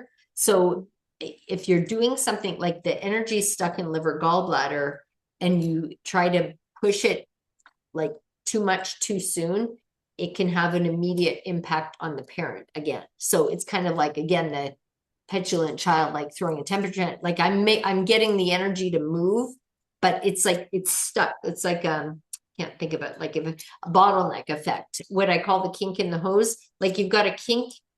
I'll use this analogy because this is a good visual. So you've got a water hose, you've got a garden hose, and you want to go water your prize winning rose bushes. So orchid. just smacked him. It's my new kid. The day before. When you've got the garden hose and there's a bunch of kinks in it, and you go and you turn up your faucet, but you turn it, you kind of do a quarter turn on the faucet. You're not like really thinking, forget, you kind of just turn it on. Like I sort of turned on the water. Then you go to the end of the hose and you're like, okay, I want to water my prize winning rose bush, but there's like just like a trickle coming out. Like, where's all the water? And you're like, oh, well, no wonder there's a bunch of kinks in the hose. So you go and straighten out the kinks. But that doesn't fix the problem because you forgot to turn up the faucet. Okay, so that's one scenario. You have to not just get the kinks out of the hose, you have to turn up the faucet. The other situation is you've got a bunch of kinks in your hose, you're like, oh, nothing's coming out, and you go to the faucet and you're like, oh, no wonder I forgot to turn, like I barely turned on the faucet. So then you crank up the faucet and you're like, okay, let's get a really good flow. And then you go to the end and you're like, okay, well, I've got more water coming out, but you see the pressure at the kink in the hose, and the hose is bulging because the kink is still there. And then you're like, oh my God, there's so much pressure at the kink in the hose because I just turned up the volume on the water flow. So then you go, now I need to open up the kink. And then all of a sudden, all the water comes gushing through. So what you're doing by using the REDjuvenator anywhere on your body, you're immediately turning up that flow of water, but you might still have a bunch of kinks in your hoses where there are blockages of energy, especially here that you've had historically, probably most of your life, and started manifesting as pain, who knows how many years ago, but you've got a kink in your hose right here, but you're turning on the faucet, you're turning it up. And especially if you go directly to liver gallbladder, which is tied in. Okay. And I didn't even talk about the emotional aspects of liver gallbladder and spleen, of kidney bladder. The emotion of kidney bladder is fear. So if you have fear that comes in, that immediately will block the free flow of kidney bladder energy. Liver gallbladder and the emotion is anger. So that's why a lot of times when people feel fearful, they actually project it as anger. That's like a defensive mechanism. I don't want to show fear. I want to show like I'm going to get aggressive and angry. So being in a situation as a child where you're like, I'm afraid because my mother isn't talking to me. And it's like, what's going to happen? I mean, is she going to like throw me out in the street or what? I mean, I literally had that kind of situation. Like, I don't know if I'm going to like get thrown out in the snow. So you've got the fear that's creating the blockage and where it's manifesting in the kidney bladder energy system. In your case, that was why when you said where it was before you even told me what the triggers were, I'm like, yeah, it's kidney. And then it's talking to you right now. I can feel it throbbing. Really? Yeah. So when you're saying these things, I can feel it throbbing. Yeah. So that's good because something's coming to the surface. It's like, think of a pimple, when you've got like a toxic thing under the surface of the skin and you want the pimple to come to a head, it has to come to the surface, but sometimes it gets so stuck in there and you get a big painful lump. So right now it's talking to you. It's like, so keep doing what you're doing, treating locally, because this is going to nourish spleen, stomach energy also, which is tied in directly with that as well. Like that whole trinity of the spleen, stomach, liver, gallbladder, depleting kidney bladder energy. So the fear, the spleen, stomach energy system, which is all about nurturing and lack of nurturing when that energy system gets depleted. Treating the abdomen will give you a lot of bang for your buck. So it's going to treat all of those and then the kidney. And then I would also definitely do the kidney protocol right on the kidneys as I was talking about. And then this is one that you don't have to do repeatedly. You just do it like once or maybe twice. The stress, anxiety, PTSD, trauma, depression. It's like there's like 5 or 6 names. It doesn't mean you have all of those, but it treats all of those. Do you know about that one? Treating right up here? Yes. Well, it's directly above the pupil. So if you're looking straight ahead, the center of the pupil, where it goes up here, where it meets at the hairline. So you take the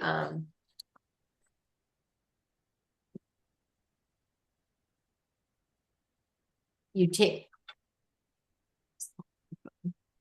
oh, hold on. Oh crap, I just have to take this. Hold on one sec. Hello? Hello?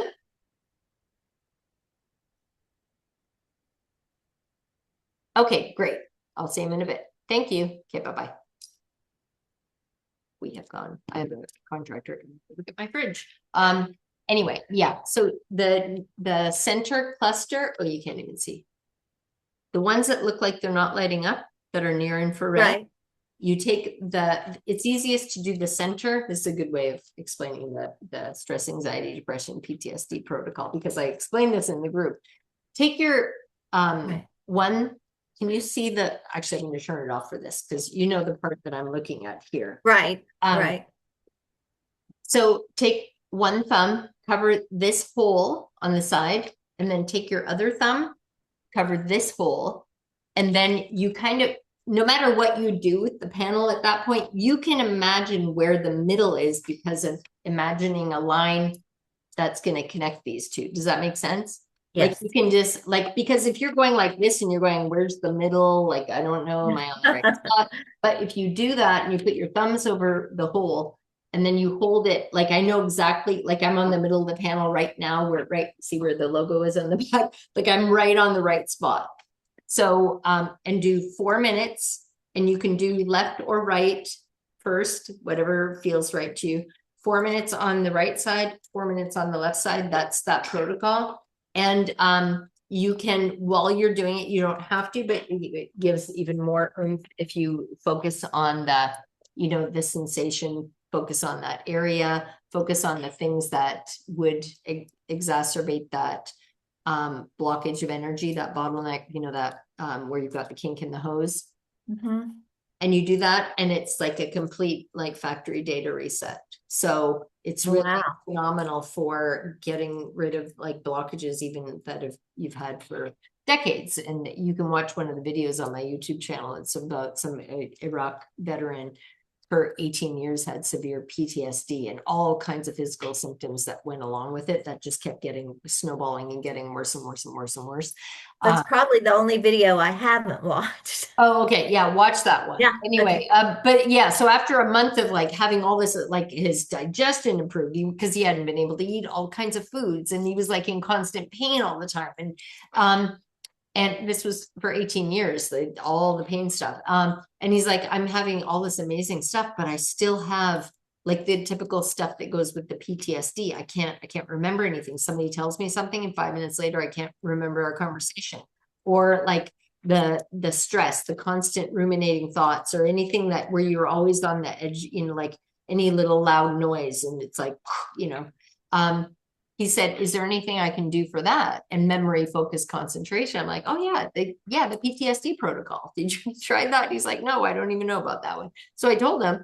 He did it once. He said, I may have done it twice. He said, but really it's and all the PTSD symptoms that he'd had for 18 years are gone. So not only that, we made the video because not only does he go from being, he can barely function in his own life. And, he then within a very short period of time creates this nonprofit organization where he's having live music events for families, filling out, if you've ever applied for grants for to do functions for he's having to fill out all these forms, complex forms, and he's creating these amazing music events, live music events for families, because before that all he had was he didn't want to take his kids to a smoky bar for them to be able to hear live music. Anyway, you have to watch the video. But yeah, so that's how dramatic within a month and a half of 18 years of severe PTSD and all the physical stuff that went with it, and debilitating pain and poor, terrible memory, focus, concentration, and watch the video. But and then healing all of that with the REDjuvenator number 3, and that's one that you do that just with the number 3. And then there's the monkey brain protocol, which is doing half of the PTSD, stress, anxiety, depression, trauma, stress protocol. Stress, I said stress, but anyway, there's 5 or 6 names, but again, because it treats all those things. yeah, and it's like you do it once, one and done. And you don't have to keep doing it like the other ones, because it's a reset on the energy body system, kind of like doing the energy tapping thing, where you can like recover from phobia, PTSD, and all the stuff that you've had for years and years and years. Okay, so does that feel complete to you? Absolutely. Okay, so I've got my technician coming, but as I announced in the last one, I got this download right before the last one that with each one of these things, Q&A, live interactive sessions that we're doing, everybody that's participating gets to vote on who they felt was the most inspiring story, or the one that they, that impacted them. And then I'm going to give that person get to win a free 45-minute healing one-on-one consultation with me that we do over Zoom and the phone. And that's worth $450. So who would like to vote or nominate somebody, and any of the healing stories? Well, I definitely want to nominate my sister, Katie, right there. Okay. Because she has a whole lot more she could tell you.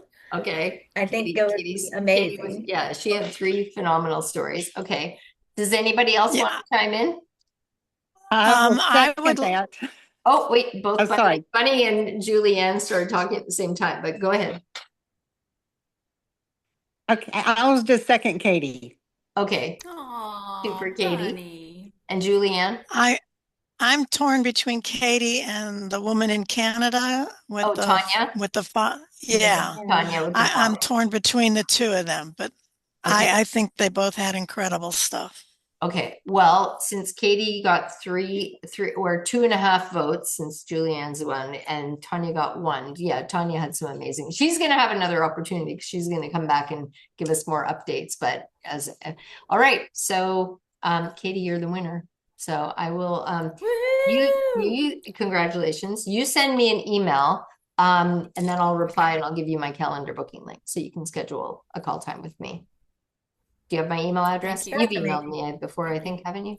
Yeah, okay. I've emailed you before. Okay, yeah, just shoot me an email and I'll send, yeah, I do. I always respond. Sometimes people are like, if you send an email to an email address that I don't check, then I'm not going to be able to respond. Sometimes people email like, well, I got this thing from MailChimp, like, yeah, but that's not, don't reply to that. Like everything says, if you have any questions, send an email to Leanne Venier color expert at gmail.com. It's on the contact forms. Contact pages of all my websites. It's on the receipts that you receive. Like it's the same. That's the only one, especially now because Gmail doesn't even allow you to pull email from other non-Gmail accounts anymore. So, which is a pain. Thank you so much. Okay, you're welcome. Thank all of you. And we went over by, when did I say? We went over by a half an hour, but okay, I'll do better. It was all good. All very good. Okay, thank you guys. Thank you for sharing all your amazing stories. And thank those of you who were in the call and just quietly watching like flies on the wall. You all contribute. Okay. All right. I'm going to end the call. I'm going to stop the recording.